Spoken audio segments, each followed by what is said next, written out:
This is the And Roll Podcast.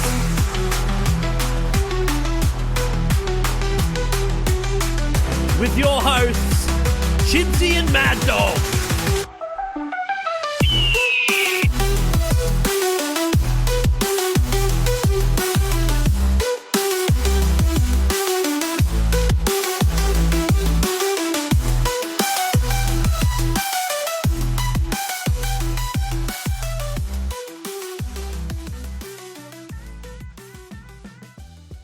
Doggy, doggy, doggy, doggy. Hello. That's about the mood. Yeah. Is this going to be a bad season? Is it panic? Is it time to panic? Yeah. Are we panicking? I don't know. Before we get into that, if you are not a Hawks fan, you're really going to enjoy this episode. So make sure you're following us on at Screech and Roll, YouTube, TikTok, Facebook, Instagram, Threads, X, all those places. Yep. MySpace. Yeah. Yep. So we're going to obviously go through the game that finished 10 minutes ago. Yeah, New we jumped Zealand. straight on. Yeah. We'll also have to do a little flashback to the Perth game. Yeah. But we'll go through everything. We'll go through we'll give out a flop award for each game. And we'll give I guess we have to pick a player of the game as well.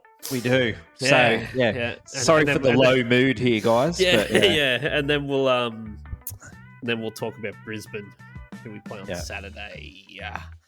Let's get into it.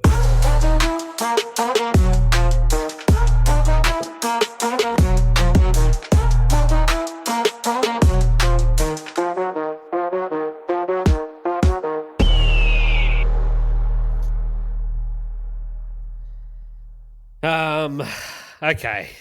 We just watched the first ever game of the Ignite Cup. Yes. What a time to be alive. Were thoroughly thrashed by the New Zealand Breakers, who going into this game were 0-4, the worst three-point shooting team, the worst rebounding team, worst field goal percentage team, just the worst team. The worst overall team. Yeah. There was talk a week ago, will New Zealand win a game this year? Well, we know the answer to that now. We do. And we've spoken about the Ignite Cup earlier in the season, and you got points for winning a quarter, so we at least come out of this with nothing. Yeah, we're still on a big duck egg here. Yeah, we didn't even win a quarter. Nope. No. Now, I want to say, just the Hawks fan in me wants to go. Everything they put up every 3-pointer went in, like from players that you're not expecting to shoot at 70% from three. It seemed like that to me. It was ridiculous. Anytime we got on a run or started to pull back or got a really hard fought 2 points, they'd throw it down and just nail a three from bomb a three from players that it's just like the commentators are like, he's never shot a 3-pointer before. Yeah, this is amazing. Yeah, and just completely wide open, like time to blow your nose, and they threw it at one point to 3 different open players on the perimeter before one of them shot. It's like all 3 of them were open. It was just for fun. Let's all get a touch and let's see which open player can shoot it. What? How is this like, it's not the same Hawks team, obviously, but how is this a Tatum team? One thing we can usually rely on is pretty solid defense. Close games. We don't get blown out. That's our baseline. You know, we know that we're going to turn up, hustle, get stops. Whether our shots drop or not that night can be the difference. That was not what I witnessed today. Do you know that at the end of that game, the shooting percentage for both teams is almost the same? The Breakers shot at 49%. We shot at 47%. We only got 88 points to their 117. Wow. It's just defensively, we just could not stop them or weren't willing to stop them, it seemed, at a lot of the time. Very weird. It was very un-Hawk-like. Yeah. I was sitting there watching it and I had these flashbacks to actually New Zealand last year when they had Taco Fall.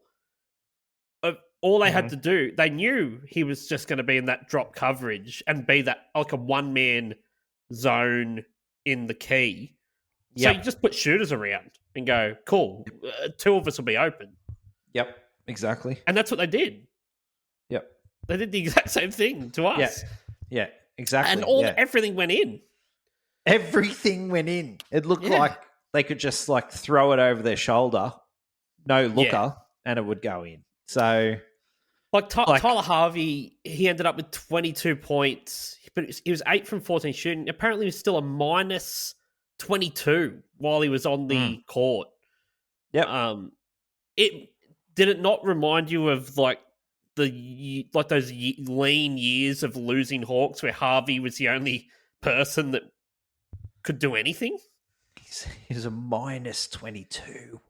Crazy. JaVale McGee, just 19 points, 7 from 10. He's hitting free throws pretty well. 7 rebounds, 3 blocks. Those 3 blocks happened in the first quarter. Mm-hmm. He didn't play many. It seemed like he didn't play many minutes. I think they just went, we're done here. We've got to fly home. We've got to play Saturday. Right.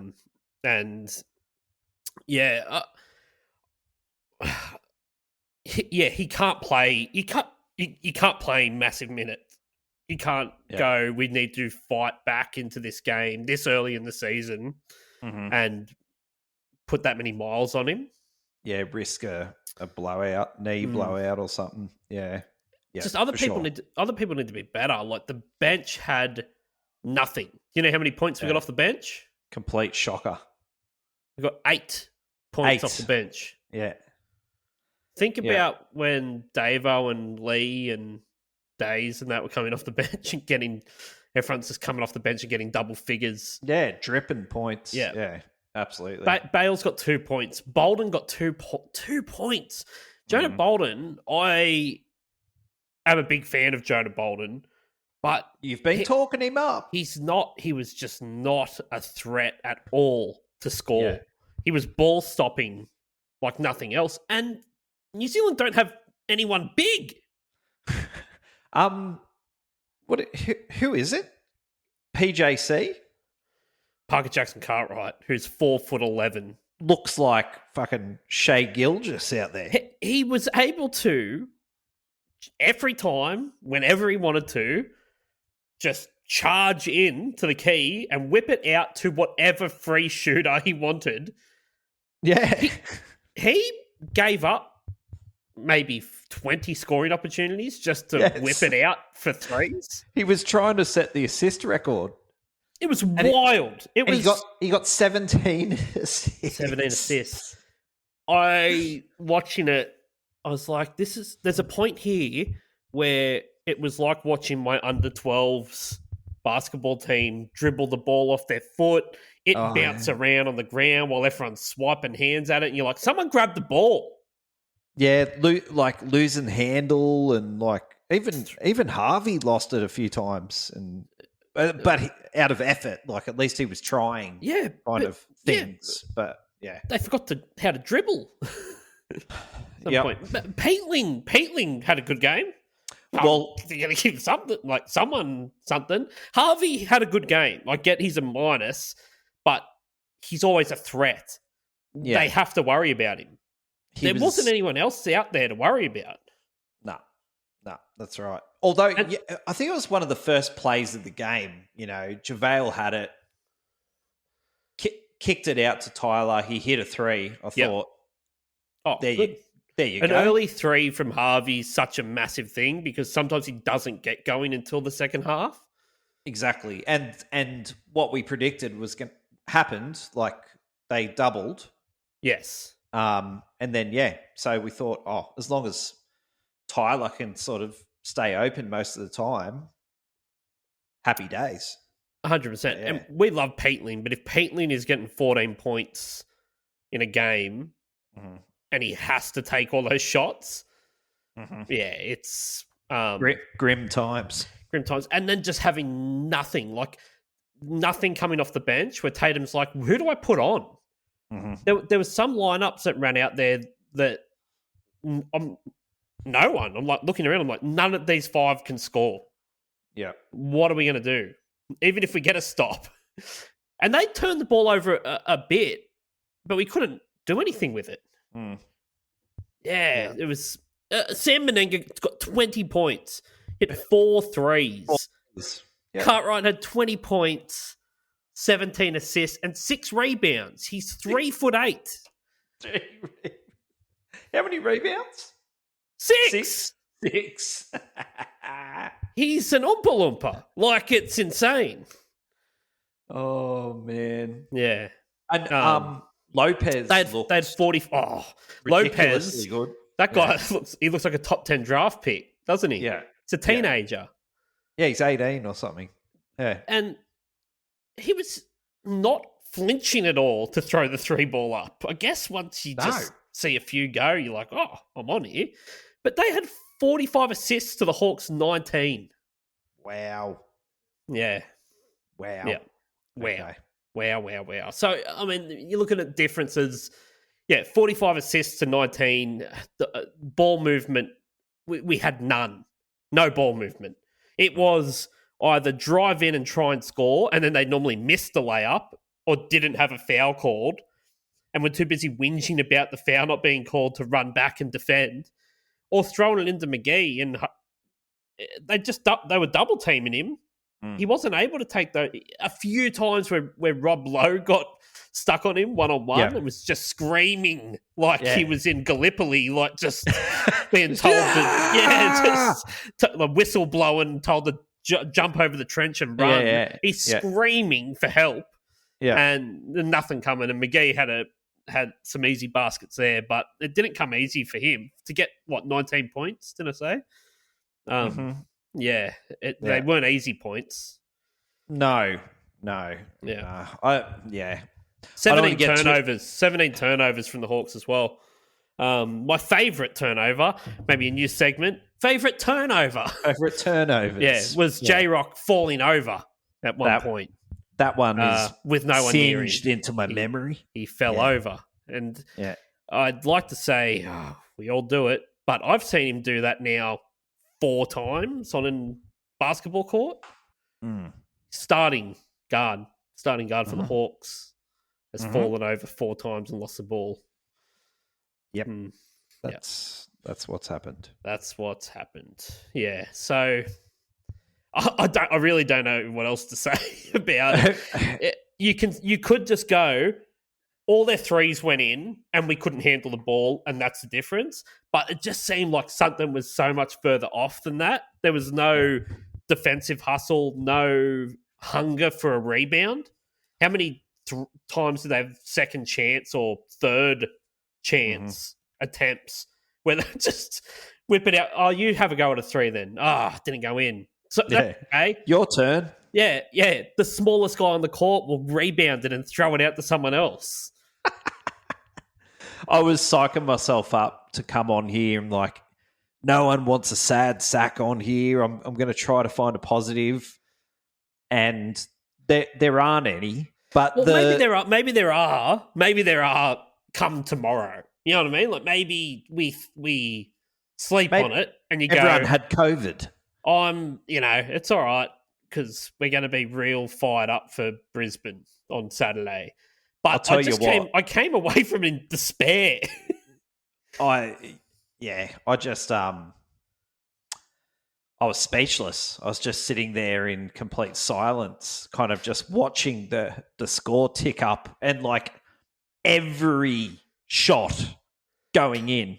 think in that fourth quarter, there was like 3 or 4 sort of possessions in a row that they just like flung it down to anyone that was standing there. Yeah. Anyone. It doesn't matter. Whoever's on there. We scored 16 points in the fourth quarter to their 30. Their lowest scoring quarter was 28. It's a massive blowout. Yeah. And we did have runs where we got back in, but not by much. I think we got within 6. Yeah. And then we just turned the ball over. Just bad ball handling or bad decisions. It's the defense that's the biggest concern for me. It's a big concern. Yeah. You know, that's our bread and butter.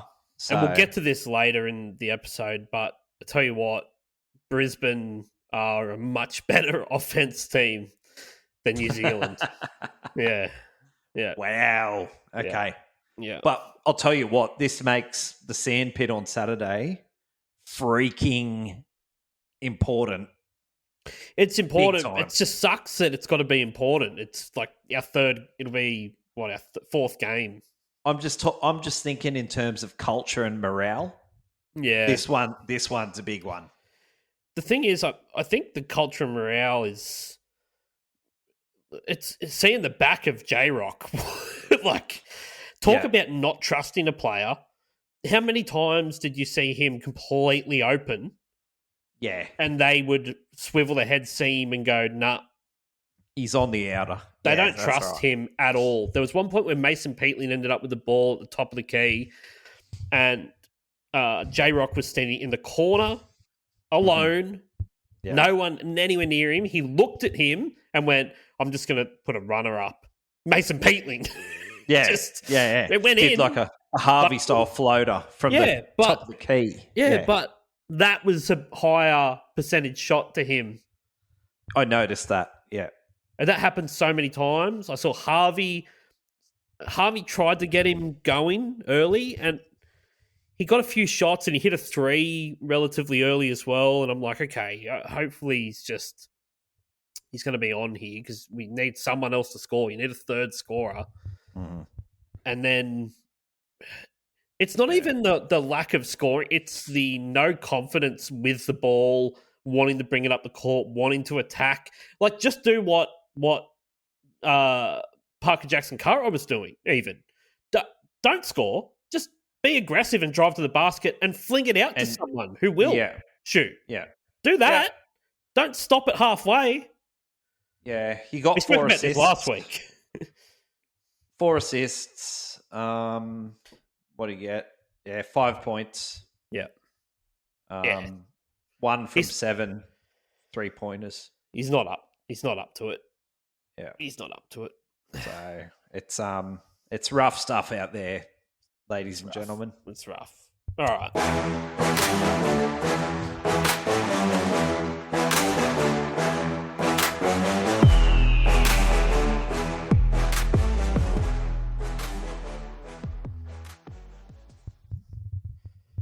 Player of the match. You got to give it to someone, I guess. Yeah. Before you mentioned Peatling, I was going to say Peatling. Just for something different, and I mean he sort of took on a bit of the responsibility, I guess, and stepped up, and he did a pretty good job scoring 14 points. That's good. He looked likely to score, which is more than I can say for other players on the court. So 6 rebounds. He's pretty active. Two from 3 from the 3-point line. Well, that's the thing. You were happy to see him take the 3. Where normally you're like, don't do that. But tonight I was like, go. Someone do it. Yeah, so I'll give it to Mason. Fair enough. I'm going to give it to Harvey just because he sort of embodies what the Hawks should be. Yeah. Aggressive, trying to win, working hard. I know he was minus, but it did remind me of those lean Hawks years where he had to do everything. And I feel for him because last year he would have been living the dream. And the front office have screwed him. They've screwed him. It's like, you're going back to the doldrums, son. He must be there just going, how is this? We just won a championship. Yeah, and this is the follow-up. How is this the team you're giving me? Yeah. So, I feel for him. But how far away is Davo? Is he? He must be. He's gonna. I think he'll miss at least another 2 games. Okay. Yeah. And the Davo thing, I've sort of been like, it's okay because Davo's coming back. But the more this goes on, I'm like, I don't know if even this is like, this isn't a Davo size hole anymore. This is something else. I get defensively he's great, but he's going to be taxed a lot more. People are going to pay more attention to him as well. Oh, big don't time. think he's going to find it as easy to score. It's not like he's an amazing shooter. No, defensively, not really a 3-point threat. No, yeah. So there's something else got to give. They've got to get just. I think Sam Froling is the big hole. Yeah. Oh, 100%. Yeah. Yeah. Like my wife mentioned, you take McGee off. Yeah. And you put Froling on. That's a different ball game. Yeah. Big time. Yeah. She called her. She's like, I think we're missing Sam. Yeah. And I'm like, just that ability to take the ball, even not directly under the basket. McGee is under the basket, hand up, give it to me. I'll take a step and I'll try and score. But Froling will pick it up a bit deeper and bully his way in. Back it in. And while you're doing that, it's not so fast that someone actually has to make a decision that they're going to come and help whoever's defending or stay off. And if they do stay off, he just turns around and puts it in. If they do come into him, he can make that pass out. McGee's got that same skill level, but it's got to be done so much faster because he doesn't have as much movement towards the basket. Yes. Yep. You don't get that extra time. You don't get those extra 5 dribbles that Sam Froling gives you, which sort of slows it down. You got a lot of pace to get down the court, but then slows down for enough to people to make cuts and run and be in different positions and get open. Very effective, but yeah. It is. Yeah. And that was Tatum's whole thing. The year before, Froling didn't do that. Tatum came in and went, you do this now. Yeah, this is what you do. Yeah, and he's like, great, I can do that. And Harry doesn't do that, and Bolden's not been played at that position. It's just funny because they spent the preseason playing him there. Yeah, okay. And there's something weird going on. Something weird's going on. I'm not smart enough to be able to figure it out.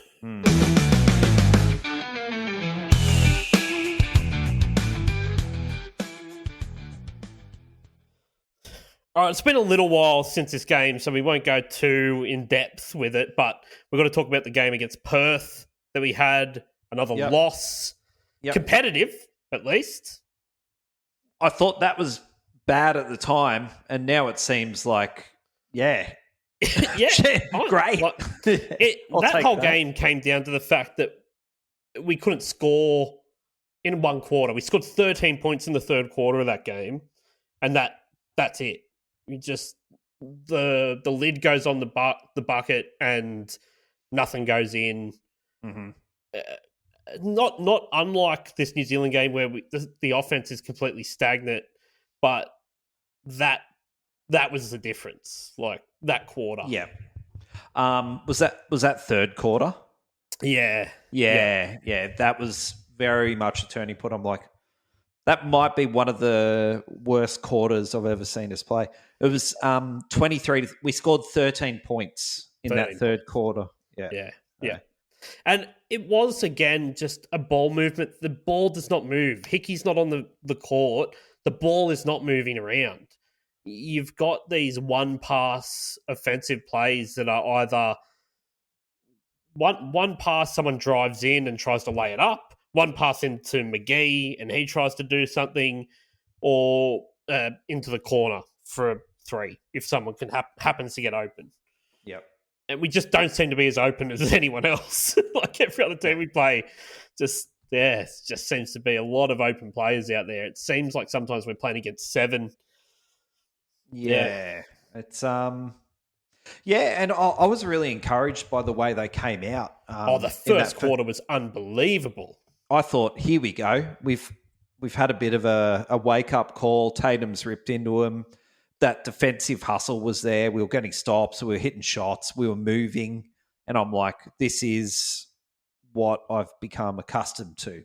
Yeah, it was it was a defense. That first quarter, we scored, but we scored because we were just stealing the ball. Yeah, we steal someone. Did we have in that first quarter?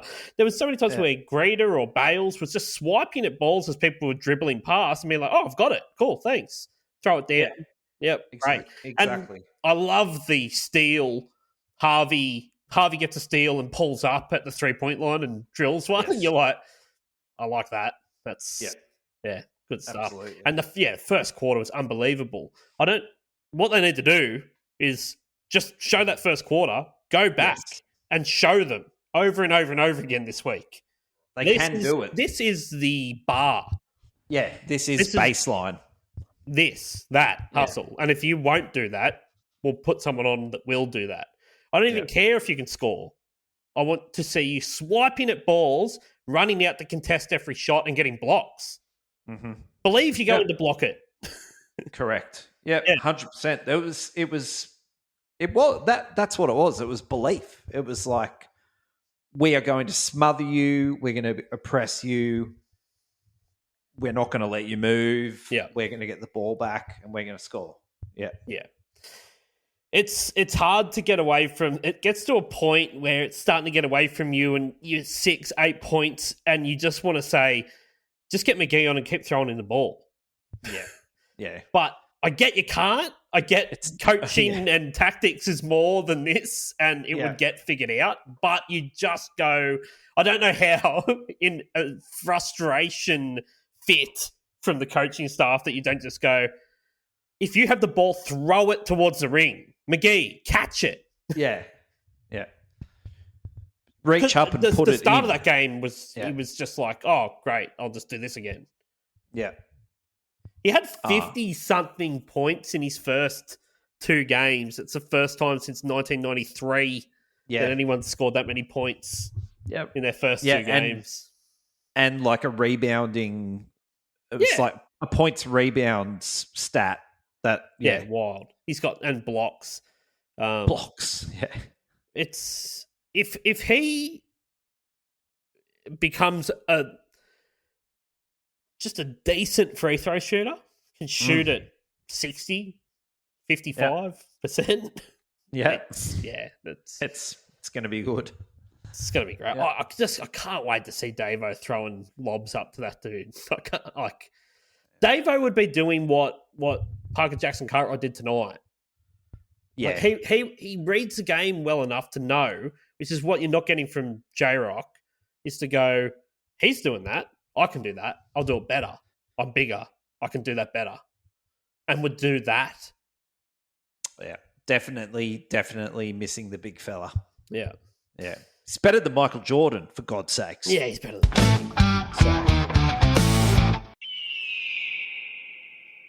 If you had to pick your player of the match against Perth, Doggy.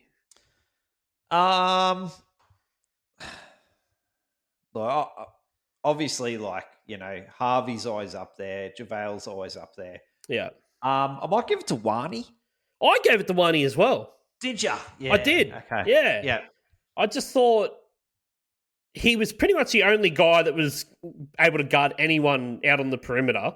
Yeah, exactly. They weren't getting past him. Unlike tonight, where a lot of people seem to be getting past him. But he also hit some big shots. When we were down by a lot, he hit some really important shots to get the momentum back. He shot 4 out of 5 threes. Yeah, there you go. Yeah. So it's all weird once it's been a little bit time from that game to go, what is it? But I just remember, he definitely kept us. He kept us in that game. Oh, for sure. He was the guy that came up with the big one when we needed it. So, well, there you go. I agree. Wani. Yep. There you go. Oh, sorry. I've made a terrible mistake. We're just happy that Chris Goulding didn't hurt himself flopping in front of us.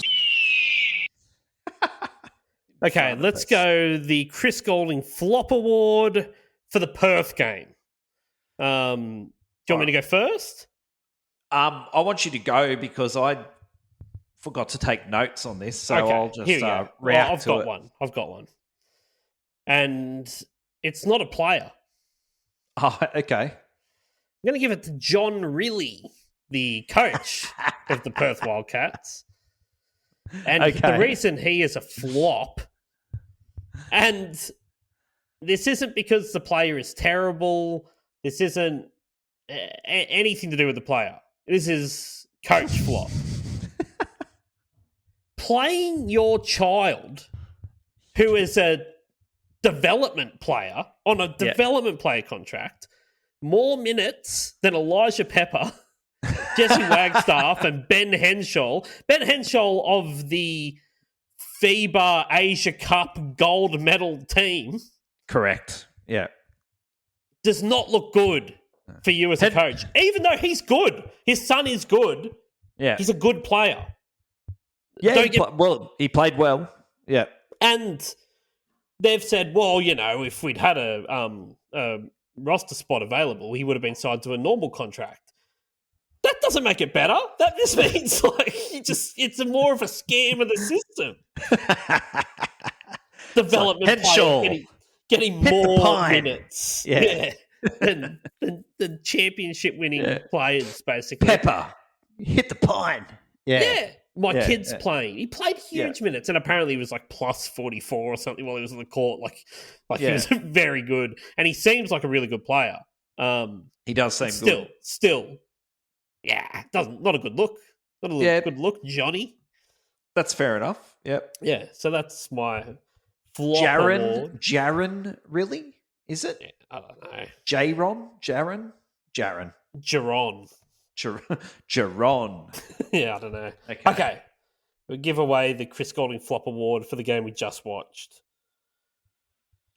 I've got one.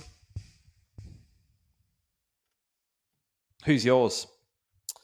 I'm going to give it to Parker Jackson Cartwright for running into a dead, standing still, didn't even know he was there, Mason Peatling. Yes. Yeah. Genuinely looked surprised that someone was down there that ran into him. He was like, where'd you come from? Yeah. I'm just standing here. Cartwright goes down like a ton of bricks. Like he's been hit by a Mack truck and is rolling around. Yeah. They call a foul instantly on Peatling. Yeah. Now, I'm like, what's a foul? Isn't he allowed to set a screen? Like just stand there? I don't even know if he... honestly... Was he setting a screen? I don't know even if he was. I think he was just running back to get it. And he hit him so hard that I was like, is that an offensive foul? Can you run into someone that hard?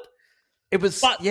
It was kind of like... It was like watching a kid that messed up their timing on hurdles in athletics and kind of just got shit whipped over his knee. Yeah. And I'm like, didn't you see him standing there? It wasn't. Don't run into him. I don't think if you can. Yeah. How do you foul someone without knowing that they're there? It doesn't make any sense. Yeah. And he rolled around and played on that. The medical people come, and then that was it. Yeah. He was. Then he was fine. Came out and got 11 more assists. Just got 11 after more that. assists. Yeah. But rolled it my God, what a flop. Yeah, I can't argue with that. That's absolutely that's the flop of the game for sure. That's the flop of the game.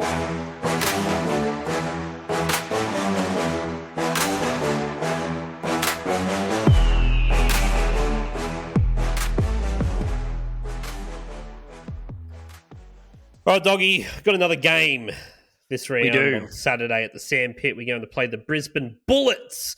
And I always enjoy the fact that in Australia, we can still call a team the Bullets. The Bullets. Yeah. It's in Washington. They had to change them to a magical bean. Yeah, Gandalf. It's no, you can't be bullets anymore. Too many people die from those. Wizards. Hardly anyone dies from wizards. The last wizard death was in 1480. Yeah. So We've got bullets, though. I like that. I enjoy that. I enjoy that American players come out here and be like, "You got a team called the Bullets? Damn, yeah, some with the Bullets. Let's go." Yeah. So we're going to play the Bullets now. Okay. I'm worried. I was worried before the New Zealand game because I've rated the Bullets. You are a Bullets fan. Yep. They do have some injuries. There's some pretty key players out, but I did watch their game against Tasmania the other day, which they got absolutely screwed by the officials. Oh, okay. And lost by a point. Ooh. It was they had. I'm pretty sure it was a offensive foul called on them. That the mirror image thing happened just at the other end of the court. That was called. It was a defensive foul. Okay. And nothing. If you took a still shot of both, they're the same image. Yeah. Okay. The same thing happened, and they called them both either way. Yeah. But again, when against Brisbane, they got the free throws. They scored, and that's it. It was one. They won by a point. Wow. They usually reserve that type of treatment for us, the refs. Well, yeah, I'm worried because now the Bullets coming to the sandpit, and I'm sure officials are going to be like, "Don't do that again." We need to make up for this. Don't do that again. Don't do that to the Bullets. The Bullets are 1-3. Okay. They don't have a good record, but they've been in every game that they've played. Yeah. Right there. They are right there. They're only just losing. They got Tyrell Harrison, who is having like a McGee-like season. Yep. Casey Prathers, he might be injured. He might be injured. But Jalen Adams... This is like their playmaker who was from the Kings. He's the eye poker of Wani last year from the Kings. Oh, he's the poker, is he? Yeah, eye poker is going to be back in the sandpit, but plays for the Bullets now. Righto. Okay, we'll get the vocal cords warmed up for old mate. So the worrying part is that the Brisbane are the third highest scoring team in the league, despite losing 3 games and only winning 1. That is a concern. That's a concern. That's a concern. Yeah, they're not. Although. They're not good from deep, but fucking New Zealand weren't either. No, apparently not. And we all saw how that turned out. So I just think their bench is probably better as well, which isn't hard because their bench is horrible. But isn't their coach just some bloke from the RSL that knows the owner? The general, yeah. They're coaching by committee, so you won't see the head coach Stu Lash take many timeout talks or hold a tactics board. Yeah. He'll just throw out a clear eyes, full heart, can't lose speech. Kind of a Coach Carter type role. Yeah. But they can score, and that's a worry. Look, mostly on the inside, and we do have McGee, who's obviously put a big stop to that. But so maybe McGee and Harrison, they cancel each other out a little bit. Yep. We see who's better out of them. But if we don't have someone get double digits off the bench, I don't know how we win a game. Yeah. Yep. The boys have to step up. And why isn't Jonah Antonio getting any minutes when he's probably the best shooter we have on the bench? Yeah, he's sitting there on the pine, eh? He's got nothing. Yeah, that's our best. That's our best shooter on the bench. I just how many hours? What is it? 48 hours. We've got to actually remember how to play defense. Fly back from New Zealand as well. Yeah, I'm expecting a seminar on basic defensive rules of the game of basketball from Tatum. On the flight back, like they roll the TV with a VHS into a back room, and it's like Patches O'Houlihan's dodgeball video. Like wet weather day in the library. It's white guys from the 50s all showing people how to defend. This is how we play defense, kids. Yeah. They're wearing a helmet for some reason. Yeah. Yeah, like like one of those wrestling helmets with the padded ears. Yeah. Hilarious to think like it was just all these white guys and then Wilt Chamberlain just this over 7 foot monster just turned up. Just you got a 100-point game. Yeah. This is the best basketball player I've ever seen in my life. My God. Look what he can do. Yeah, everyone else is just a 6 foot white dude. At best. Yeah. Just really tiny shorts. Yeah. So, I am worried. I'm worried about Saturday's game. I'm looking forward to going. It's 5:30. It's an afternoon game. Not too late for us oldies. Yep. No, I'm always excited to go watch the Hawks. Yeah, I love going. I hope I don't have to walk out disappointed. That's all I can hope. But it's a hope and a wish at this point. Yeah. So, We'll see you there. I'm sure we will. But God, as I said, this one's very important.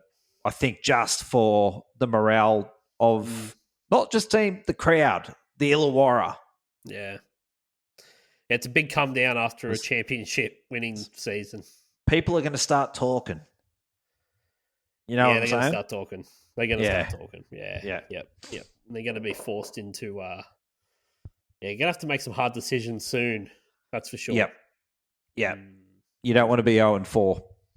No.